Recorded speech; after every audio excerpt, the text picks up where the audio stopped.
गीत गाने का पर्पस क्या था? गीत गाने का पर्पस था पर्यटन पे चर्चा हो रहा था। तो पर्यटन का मतलब क्या होता है? पर्यटन का मतलब झील, झरना, नदी, जंगल, पर्वत, पहाड़। तो वही मधु मंसूर जी के गीत हम गुनगुना बोल के माध्यम से गा रहे थे थोड़ा सा कि हाय रे हमर सोना झारखंड। अच्छा, गुनगुनाने के लिए मोबाइल निकालना होगा, गा ही देते हैं। नहीं, गा ही देते हैं एकदम बिल्कुल। वहाँ नहीं, नहीं बाबा, गा ही देते हैं। यहाँ कम से कम गा देते हैं कि स्वर्ण रेखा, शंख, कोयल, मयूराक्षी, दामोदर, फाल्गु नदी नहीं, साहेबगंज में गंगा बहे, फाल्गु नदी बढ़ाकर, अंधन से भरल धरती सबसे सुखी संपन्न, हाय रे हमर सोना झारखंड। अच्छा बताइए, इस गाना में क्या आपत्ति है भाई? लेकिन ये नहीं, ठीक है पांडे जी, मेरा बात सुनिए, आपका भी कहना सही है। हम पहली बार चुन के आए हैं कि हमको मालूम है कि गुनगुनाना नहीं चाहिए। हम किससे सीखेंगे? हम तो देख रहे हैं सीपी सिंह जी शायरी पढ़ रहे हैं, सब मंत्री शायरी पढ़ रहे हैं, हिंदी वाला हिंदी में, उर्दू वाला उर्दू में शायरी पढ़ रहे हैं। तो हम जब शायरी माइंड है तो गाना भी गा सकते हैं। हम नया मेंबर हैं, सीधी बात है। तो वही हमने कहा कि अध्यक्ष महोदय, अगर बोल गुनगुनाना नहीं चाहिए तो संसदीय मंत्री खड़ा होकर जब उनका बारी आएगा बोल देते कि जयराम बाबू बोल गुनगुनाना नहीं है, हम अगला बार जब मेरा भाषण होगा हम बोल नहीं गुनगुनाएंगे। लेकिन ये कहां का तर्क है? दो का मंत्री खड़ा हो गया है, संसदीय मंत्री तो बाद में, दो मंत्री खड़ा होकर टोक रहे हैं। तो वही हमने उनको कहा कि एक तो आपको आधा घंटा समय मिलता है। अच्छा एक बात बताइए, आदरणीय माननीय मुख्यमंत्री का शाहरुख खान बोल के 4-5 लोग बोले, तब तो आप नहीं बोले कि आप डायरेक्ट किसी सदस्य को नहीं बोल सकते हैं। भैया भाभी जब आधा घंटा, कल्पना भाभी, हेमंत सोरेन जब मंत्री लोग बोलने लगता है तब तो कोई नहीं बोलता है कि आप किसी व्यक्तिगत पे बात क्यों कर रहे हैं।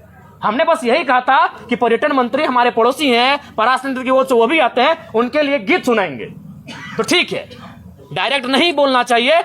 उनको आधा घंटा का समय मिलता है, आप 30 सेकंड बोलते हैं कि माननीय जयराम बाबू नए सदस्य हैं, अगला बार इस बात का ध्यान रखेंगे। फिर अगर हम दोहराते हैं आप टोकते हैं। तो हमने उनको वही कहा, और हम तो भाई इसी पहचान से अंदर आए हैं, तो अंदर भी थोड़ी बख्शेंगे।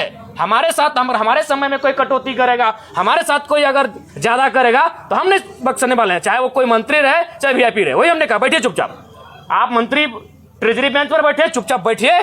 आपको मंत्री बनाया गया है काम करने के लिए, ये मीडिया में आने के लिए नहीं। उछल कूद मत कीजिए। हाँ, उनका हम सम्मान करते हैं, मंत्री है, माननीय है, लेकिन उनका ये व्यवहार उचित नहीं है। आज ये ज्ञान दे रहे हैं, उस दिन आपका ज्ञान कहां था जब आपने इरफान अंसारी जवाब दे ही रहे थे, आपने टोक दिया। इरफान अंसारी जो शायद ध्यानाकर्षण था या अल्पसूचित था या तारांकित प्रश्न था, किसी माननीय सदस्य के प्रश्न का उत्तर दे ही रहे थे, आप खड़ा होकर उनको टोक दिए। उनको सवाल का उत्तर देने देते हैं, उसके बाद आप कहते हैं कि ऑब्जेक्टिव टू ऑब्जेक्टिव होना चाहिए, एक्सप्लेनेशन नहीं। तब आपका संसदीय, अरे भाई नया चूंकि वित्त मंत्री जी अभी इलाज के लिए गए हैं, संसदीय मंत्री, इनको प्रभार मिला है, तो हमारे बड़े भाई माननीय भी उछल कूद करने लगे हैं, अपने आप को सदन से ऊपर ये लोग समझने लगे हैं। और खैर इरफान भाई साहब का तो आदत है, उनको भाई मीडिया में बने रहने के लिए उछल कूद करना जरूरी है। जिस दिन उनका बजट पारित होगा उस दिन तो बोलेंगे ही, और बाकी दिन भी हल्ला, लोगों को टोकना, ये उनका परंपरा बन चुका है। बोलना क्या चाह रहे थे? बोलना हम यही चाहते थे, पर्यटन का बात था। हम मधु मंसूर जो पद्म श्री विजेता है, हम उनका एक 4-5 लाइन का बोल था, उसको सुनाना चाहते थे। जयराम जी, तो आपको क्यों लग रहा है ऐसा क्यों हो रहा है? आप एक अपने दल जी के अकेला आसपास विधायक बिल्कुल वही कारण है, उनको वही कारण है कि पूरा राज्य जयराम महतो को सुनता है। इस व्यक्ति को, इस लड़के को यहाँ से नियंत्रण में रखा जाए, मुद्दों की बात करता है, जिन मुद्दों को कहने से लोग डरते थे। आज 25 साल हो गया, जादूगोड़ा का मुद्दा सदन में आया था।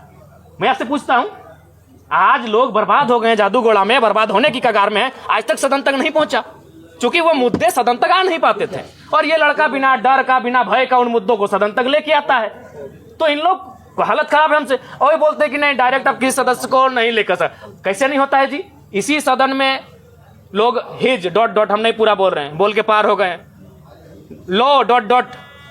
बोल के पार हो गए इसी सदन में।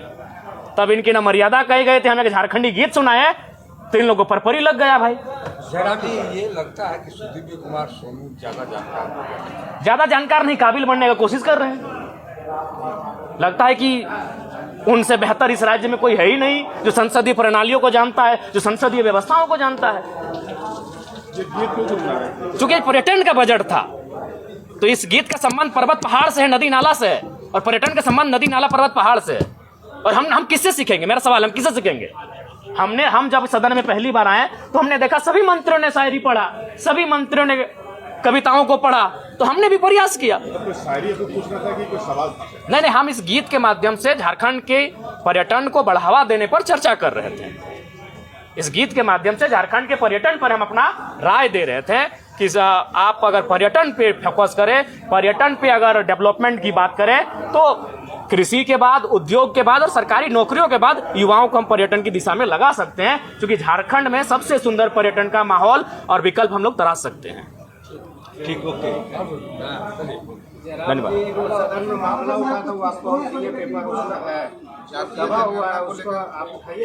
देखिए, आप तो जान ही रहे मामला आप अभी हमें दिए हैं। हमारे पास जो मामले हैं पेंडिंग है 2 महीना 3 महीना से जो देके भेजे हैं, निस्संदेह हम विस्थापन के लिए हमने ध्यान आकर्षण डाल दिया है। अगर हमें बहस का मौका मिला, निस्संदेह। धन्यवाद। आपको लोग बोलता है कि अब सदन में भी जो है जयराम मापो से डरने लगा, इसलिए मंत्री जो इन्हीं को टोका टोकी करते हैं, दूसरे को मैं उनको अगली बार जब मेरा बात आएगा, तो इस बार हम बजट पे बात नहीं करेंगे, अपने विषय पे बात नहीं करेंगे, उनको ही हम अपना जो 2 मिनट का समय है पूरे मंत्रियों पर और जो खड़े हो रहे हैं डायस पे, उन पे ही हम अपना बात करेंगे। धन्यवाद।